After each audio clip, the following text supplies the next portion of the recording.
9 గంటల చట్టం తీసుకొచ్చుకుంటే ఈ దేశంలో ఇప్పుడు మోడీ ప్రభుత్వం వచ్చిన తర్వాత మొత్తం 29 కోళ్లు కలిపి 4 కోళ్లుగా మార్చడం, ఆ చట్టాలు కలిపి చాలా దుర్మార్గము. గతంలో ఉండే పాత చట్టాల్లో కార్మికులకి అనుకూలంగా ఉండడం జరిగింది. ఇప్పుడు మోడీ తీసుకొచ్చిన కోళ్లకు సంబంధించి ఈ రోజు కార్మికులకు నష్టం జరిగేట్టుగా ఈ రోజు మాకు కనిపిస్తా ఉంది. మొత్తం దేశవ్యాప్తంగా కూడా ఈ చట్టాలకి వ్యతిరేకంగా మొత్తం దేశమంతా కూడా సమ్మెకి కార్మికులు వీధుల్లోకి రావడం జరిగింది స్వచ్ఛంగా. ఈ రోజు ఆ పార్టీ ఈ పార్టీ ఆ సంఘం ఈ సంఘం అని లేకుండా కార్మికులంతా కూడా వీధిలోకి వచ్చి ఈ రోజు పోరాడుతున్నారు. ఎందుకంటే గతంలో ఒక కార్మికులకి ఏదైనా నష్టం జరిగితే పొయ్యి లేబర్ కోర్టులో వేసుకునే అవకాశం ఉంది. ఈ రోజు చిన్న చిన్న కారణాలు చూపించి అవంతా వెనక తీసే పరిస్థితి.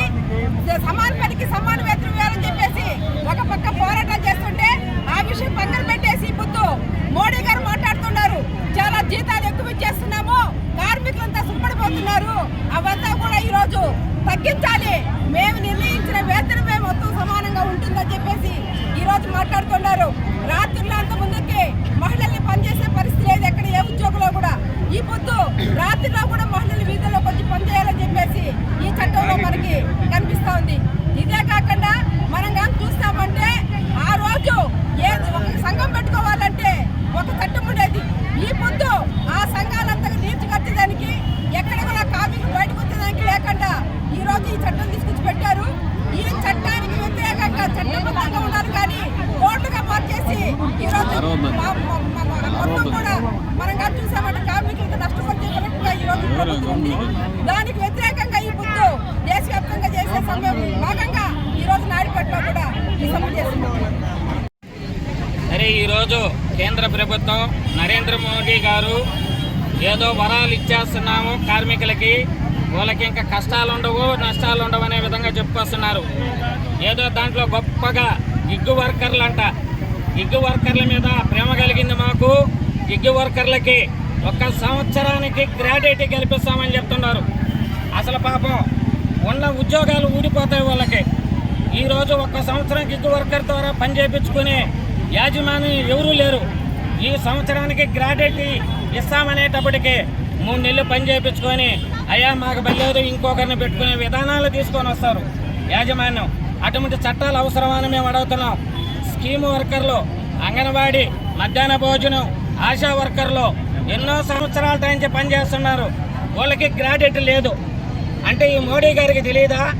ఇన్ని సంవత్సరాల నుంచి పనిచేస్తూ ఉంటే అంగన్వాడీలకి గ్రాడ్యుయేటీ లేదు అంటే వీళ్ళైతే వీళ్ళకి గ్రాడ్యుయేటీ ఇచ్చినా కూడా సరే 3 నెలలకి 4 నెలలకి మార్చేస్తుంటారు కాబట్టి ఆ గ్రాడ్యుయేటీ ఇవ్వాల్సిన అవసరం లేదని. అదే అంగన్వాడీకి కనుక గ్రాడ్యుయేట్ కనుక వర్తింప చేసి అంగన్వాడీ ఆశా వర్కర్లు వీళ్ళకి పర్మనెంట్గా ఇవ్వాలా. అందుకని చెప్పి ఈ చట్టాలు వీళ్ళకి వర్తించవు. గిగ్ వర్కర్లకైతే మేము ఈ విధంగా చట్టాలు తీసుకొస్తున్నామని చెప్పారు. రెండో చట్టం ఏంటంటే వేతనాల చట్టం అంట. వేతనాల చట్టం 26,000 కనీస వేతనం ఇవ్వాలని ప్రతి తరుణాలు మేము అడుగుతా ఉన్నాం.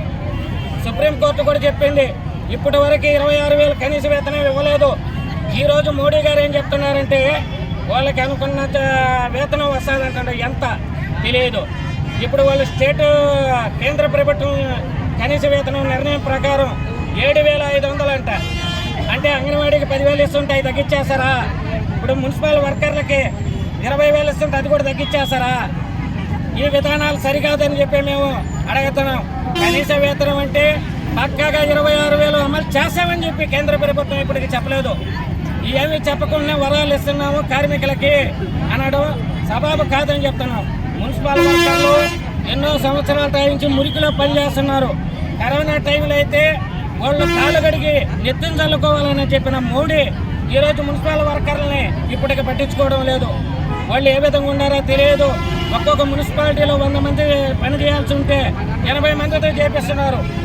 ఉన్న వాళ్ళని కరోనాలో తీసుకున్నారు.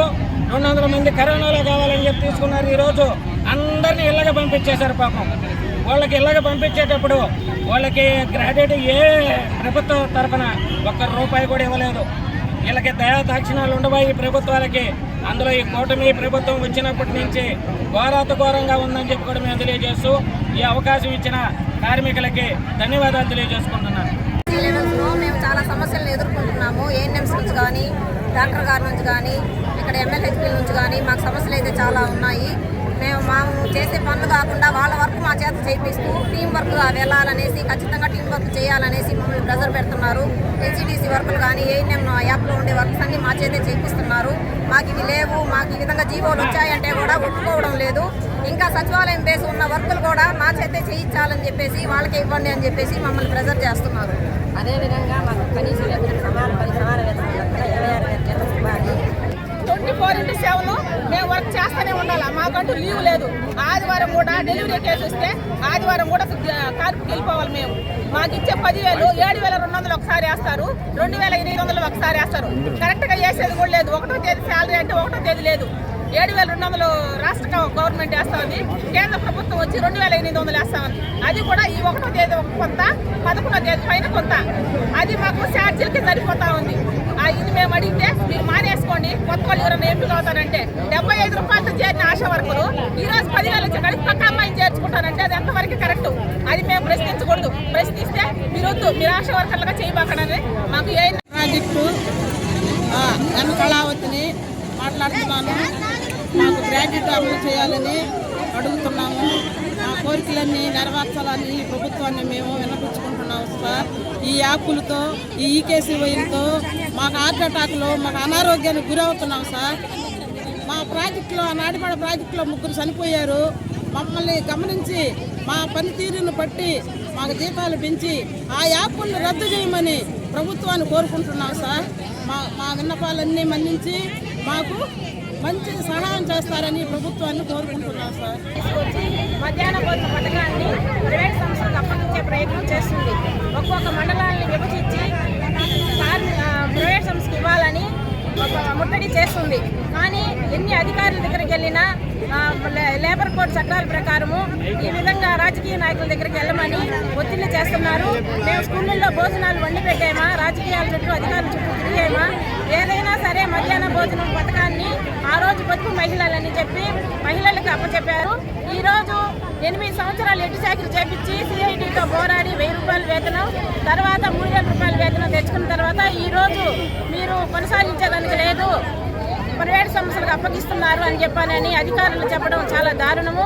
దీని మీద మధ్యాహ్న భోజన కార్మికులు కడుపు గాలి ఈరోజు CIT అనుబంధ సంఘంతో కలిసి ధర్నాలో పాల్గొనడం జరిగింది. ఇదే పరిస్థితి కానీ కొనసాగితే MUల ఆఫీసుల ముందు ధర్నాలకు మధ్యాహ్న భోజన కార్మికులు ఏర్పడతారని ఈ సందర్భంగా తెలియజేస్తూ పోరాటాలకి సంసిద్ధంగా ఉంటామని ఈ సందర్భంగా తెలియజేస్తున్నాం. మున్సిపల్ రంగంలో గత 30 సంవత్సరాల నుంచి 25 సంవత్సరాలు 20 సంవత్సరాలు ఇలా సీనియారిటీ ప్రకారం పనులు చేసి రిటైర్డ్ అవుతున్నారు. కానీ వాళ్ళకి ఎటువంటి ప్రభుత్వం తరఫున గ్రాట్యుటీ కానీ పెన్షన్ కానీ ఎలాంటివి వాళ్ళకి అందడం లేదు. ఆ ఉద్యోగ భద్రత లేనందువలన వాళ్ళు 25 ఏళ్ళు 30 ఏళ్ళు అలా సర్వీస్ చేసుకొని ఇంటికి పోవాల్సిన పరిస్థితి వచ్చింది. ఉద్యోగ భద్రత అనేది కల్పించి ఉంటే వాళ్ళకి పెన్షన్ అని, గ్రాట్యుటీ అని ఇలాగ కొన్ని పథకాలు వచ్చుంటాయి. అలా సర్వీస్ చేసి ముగించినటువంటి మున్సిపల్ కార్మికుల వాళ్ళందరి పిల్లల్ని వాళ్ళ బదులు వాళ్ళ తర్వాత ఉద్యోగాలు ఇచ్చి ప్రోత్సహించాలని ఈ సభాముఖంగా తెలియజేస్తున్నాం.